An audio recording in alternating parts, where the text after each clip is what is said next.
Az állami tévénél a sztálini logika érvényesült, aki nincs velünk, az ellenünk van. Az egész nemzetet egyszerűen meggyaláztuk a propagandával, amit az elmúlt hónapokban árasztottunk. Ezt a lengyel köztévé egyik műsorvezetője nyilatkozta nem sokkal a lengyelországi választások után. Hogy számomra mik a lengyel választás tanulságai, arról a közelmúltban többször is nyilatkoztam, de nagyon vártam lengyel EP-képviselő kollégám Róża Thun előadását, aki a személyes tapasztalatait mesélte el a lengyel ellenzék sikeréről és a kormánypropagandával való küzdelméről.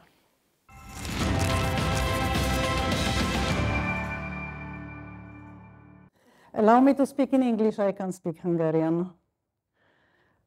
But maybe I will learn if it continues like this. I have to change everything I prepared after what I heard from both speakers today. Thank you for inviting me, despite. But I must admit that when I received this invitation to speak here, I was not quite sure, and I didn't know yet, whether I will come here to speak about a very successful functioning of disinformation, victory of disinformation, of anti-European rhetoric, in case we lost the elections in Poland, or if I come here to speak about the common sense of the voters, they finally are not stupid, and about the defeat of propaganda, disinformation, hate speech, lies, and the like. I must admit that I'm in an extremely luxurious situation of a winner. And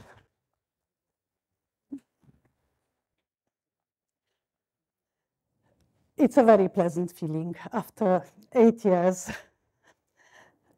But I would like to stand here in front of you as a proof and as a witness of the fact that disinformation, which really is a nasty, dangerous, powerful, disgusting tool in the hands of dictators, that this tool can be combated, that one can win against it. I'm a proof of it, I'm a witness of it, and I hope that this can be useful for the whole of our region. Disinformation can be combated. It's a very popular tool used by dictators or by those who would like to introduce authoritarian regimes, and it has a tradition.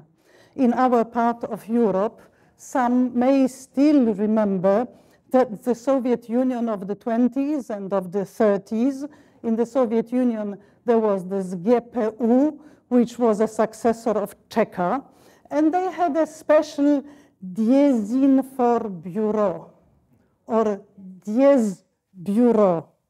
It served Joseph Stalin and those who were after him. It helped them to keep power. When we think about the famous quote of Goebbels, who said, "A lie repeated 1,000 times becomes truth," they did it. They, Nazis, used lies, propaganda, disinformation to keep power, to make this horrible war. They lied all the time. Because disinformation is a tool of dictators.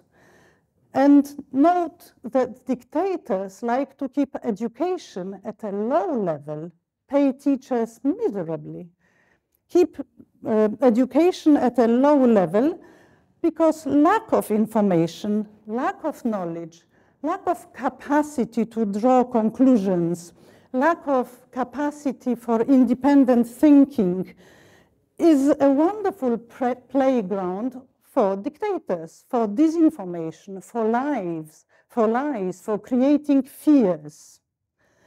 And when I think about examples, one of those examples I like very much is Salazar in Portugal. It has a long tradition in West and in the East. low level of education, but a lot of investment in folk culture, folk music, sort of Carmina Burana, maybe not as erotic as we know it from Karl Orff, but this kind of culture. And also, you're good as you are. Don't be too ambitious. Don't make too much effort. Elite is evil. Elite cheats on you. You know, this is the kind of mentality that a dictator likes to share. A lie repeated 1,000 times becomes the truth. So take control over media. Public media cease to exist. They become, in an authoritarian regime, a propaganda instrument of the ruling country, but I don't have that. I need to share this experience with you. You probably know it quite well. And of course, the dictators do not like community, common rules, a control system that is common.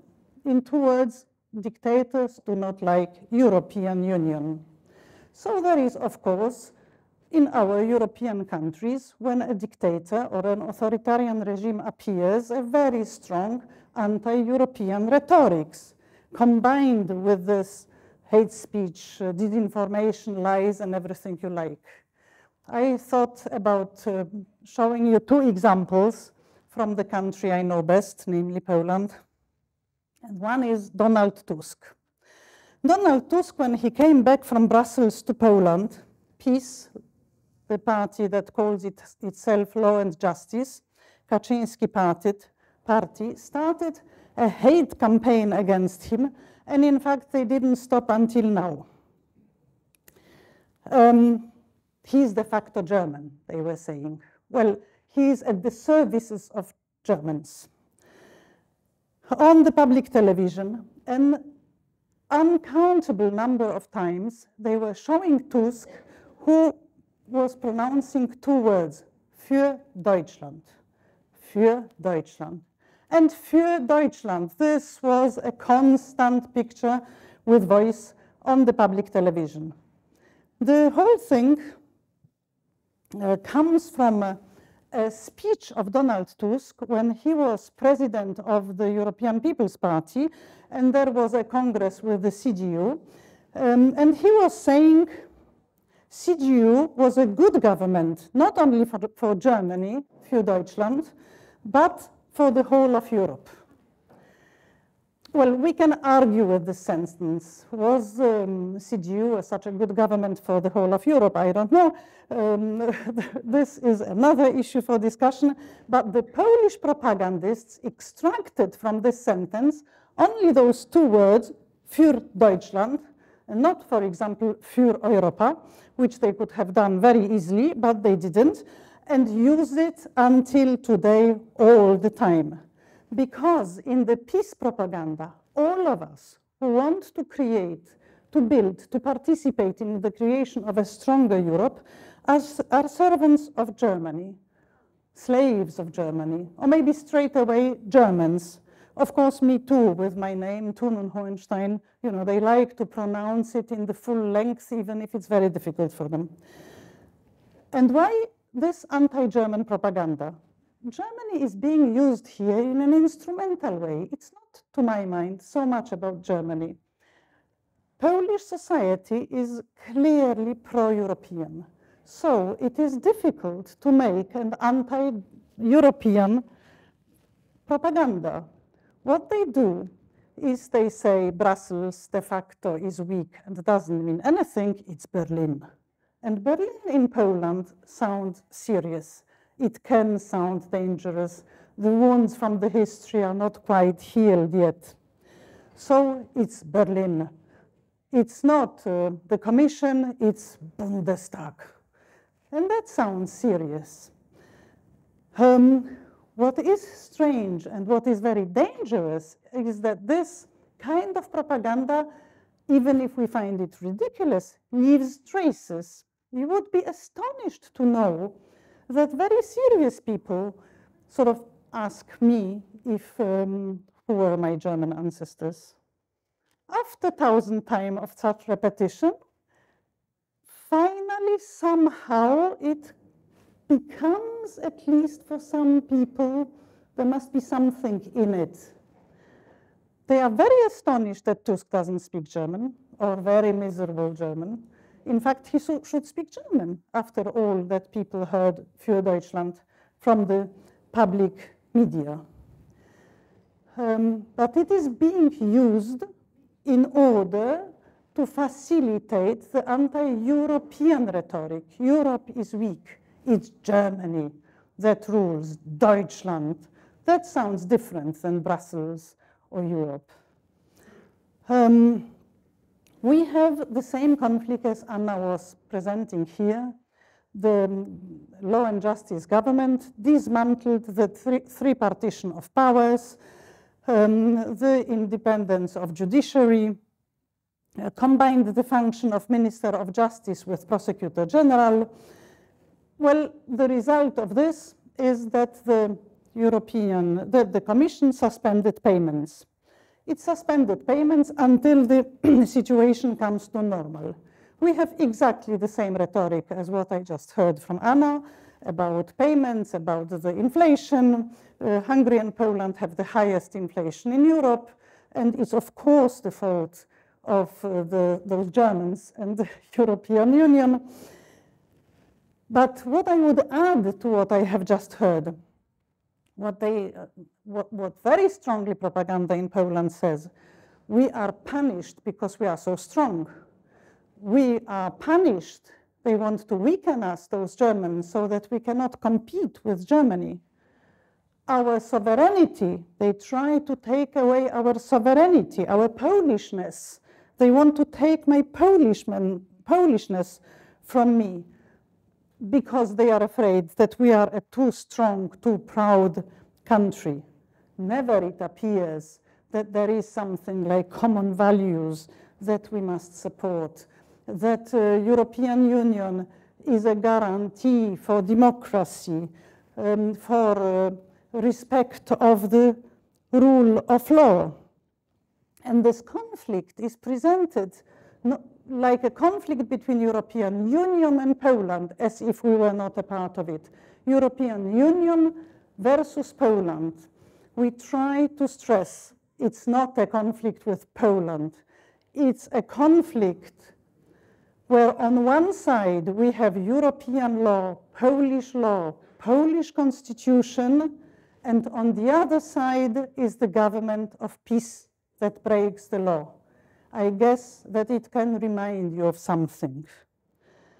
On one side, we have European law, and Polish constitution. On the other side, those who break it, namely the government of peace.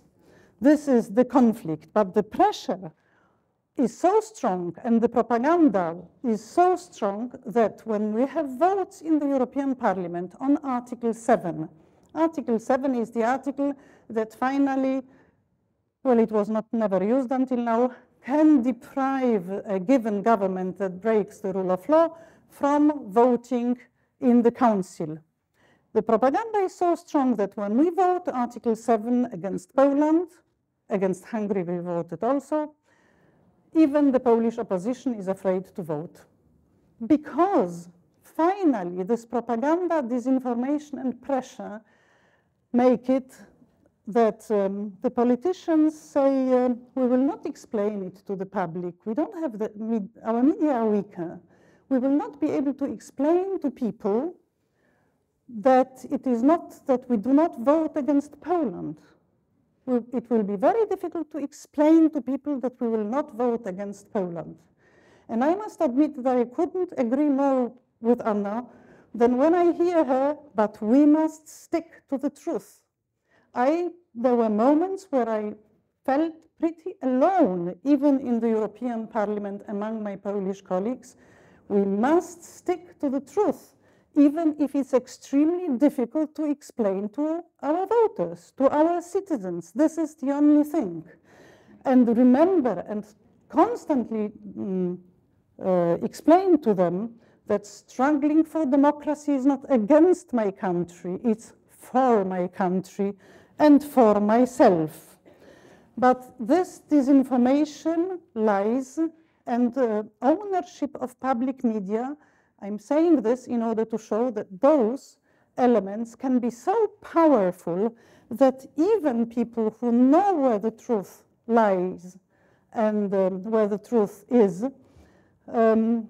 are sometimes afraid to pronounce it because they are afraid that they will not reach the public with this truth. Sorry, I just remember that we had a Professor Bartoszewski, a very famous person who struggled always for democracy. He died, unfortunately, in Poland, and he used to say, the truth does not lie in the middle. It lies where it lies. And I think it is an extremely important, important truth, exactly. Well, I want to finish. I want to say, I'm speaking about peace normally in the past tense. We just had elections. But they are still there. They are still governing. We haven't formed the new government. Why? Because the president is hesitating to give the responsibility to Donald Tusk. We have three parties that won, and those three parties, democratic parties, from left to center right, or liberal right, let's say, decided to form a government together with the prime minister of the party that won most votes, and this is Donald Tusk. So the president is still hesitating to give this task, responsibility to form a government to Donald Tusk. And he says, after meetings he had with the heads of all parties, he says that there are two groups, political groups in the parliament, newly elected parliament, that claim majority. One is Law and Justice, and the other is the coalition of the opposition parties. So he has two majorities, and now it's very difficult to take a decision. Yesterday I heard on Polish independent media that there will be a Nobel Prize in mathematics for Poland very soon. And namely, when the president of Poland proves then 194 equals 248. And then he will receive a Nobel Prize. Thank you very much.